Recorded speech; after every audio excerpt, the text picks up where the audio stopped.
രണ്ട് നിലക്കും ഖുർആൻ ശിഫയാണ്. ബാഹ്യാർത്ഥത്തിലുള്ള രോഗങ്ങൾക്കും ആന്തരികാർത്ഥത്തിലുള്ള രോഗങ്ങൾക്കും ഖുർആൻ ശിഫയാണ്. ഹാർട്ടിന് കംപ്ലൈന്റ് ഉണ്ടോ? ഖുർആൻ ശിഫയാണ്. കണ്ണിന്റെ കാഴ്ച കുറയുന്നുണ്ടോ? ഖുർആൻ ശിഫയാണ്. പ്രായാധിക്യം കൊണ്ട് വരുന്ന അസുഖമുണ്ടോ? ഖുർആൻ ശിഫയാണ്. ഏതേത് അസുഖങ്ങൾക്കും ഖുർആനിൽ ശിഫയുണ്ട്.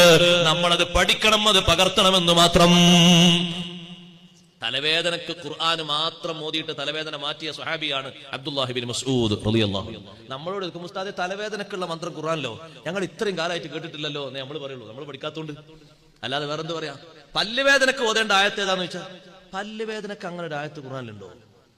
നമ്മൾ ഇതുവരെ കേട്ടില്ലല്ലോ, മദ്രസ ഒന്നും പഠിച്ചിട്ടില്ലല്ലോ. നിങ്ങൾ എന്തെന്നാണ് ഈ പറയുന്നത്?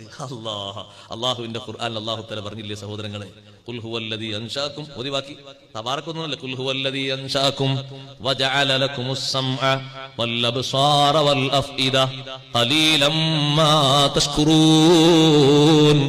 പല്ലുവേദനയുള്ളയിടത്ത് വിരല് വെച്ച് 7 പ്രാവശ്യം ഈ ആയത്ത് ഓതിയാല് പല്ലുവേദനക്ക് ശമനമുണ്ടാകുമെന്ന് പഠിപ്പിച്ചത് സയ്യിദുനാ മുഹമ്മദുർ റസൂലുള്ളാഹി സ്വല്ലല്ലാഹു അലൈഹി വസല്ലം തങ്ങളാ പഠിപ്പിച്ചത്. ഇമാം ജലാലുദ്ദീൻ സുയൂത്തി റഹ്മത്തുള്ളാഹി അലൈഹി രേഖപ്പെടുത്തിയത് കാണാം. ഇമാം ഖുർത്തുബി റഹ്മത്തുള്ളാഹി അലൈഹി രേഖപ്പെടുത്തിയത് കാണാം. ഖുൽ ഹുവല്ലദീ അൻശാകും മിൻ നഫ്സിൻ വാഹിദ ഖുൽ ഹുവല്ലദീ അൻശാകും മിൻ നഫ്സിൻ വാഹിദത്തിൻ വമുസ്തഖറും വമുസ്തൗദഅ ഖദ് ഫസ്സൽനൽ ആയാതി ലിഖൗമി യഫ്ഖഹൂൻ എന്നൊരായത്ത് സൂറത്തുൽ അൻആമിലുണ്ട്. അതും ഇതേ രൂപത്തിൽ 7 പ്രാവശ്യം വേദനയുള്ള പല്ലിന്റെ മേൽ വെച്ച് ഓതേണ്ടതാണ്. നമ്മൾ പഠിക്കാത്തതുകൊണ്ട് പലരും പറയും ഉസ്താദേ വേദന കൊണ്ട് പരിക്കാളതൊക്കെ പറഞ്ഞുപോയി, ഇപ്പൊ പഠിച്ചിട്ട് എന്താ കാര്യം? ഈ ബാക്കിയുള്ളവർക്ക് വേദന വരുമ്പോൾ ഓതി കൊടുക്കാൻ പഠിച്ചോളി.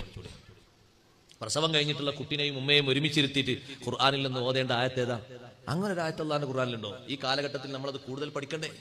ആ കുട്ടിയെയും ആ ഉമ്മയെയും കൊണ്ട് എല്ലാ ദിവസവും ഇങ്ങനെ ഹോസ്പിറ്റലിലേക്ക് നടക്കാൻ വിധിക്കപ്പെട്ട ആളുകളാകരുത്. നമ്മൾ ഹതഭാഗ്യരാകരുത്. നമ്മൾ അവർക്ക് നല്ല ആത്മീയമായ വെളിച്ചം കൊടുത്തിട്ട് നല്ല ആരോഗ്യത്തോടെ അവരെ വളർത്തുന്നവരാകണം. സൈനുദ്ദീൻ മഖ്ദൂം റളിയല്ലാഹു അൻഹു ഫത്ഹുൽ മുഈനിൽ പഠിപ്പിച്ചില്ലേ, ഉമ്മയെയും കുട്ടിയെയും ഒരുമിച്ച് ചേർത്ത് കിടത്തിയിട്ട്, അഥവാ ഉമ്മാന്റെ അപ്പുറത്ത് കുട്ടിയെ കിടത്തിയിട്ട് സൂറത്തുൽ അറാഫിലെ 54-ാമത്തെ സൂക്തം ഓതി കൊടുക്കണം.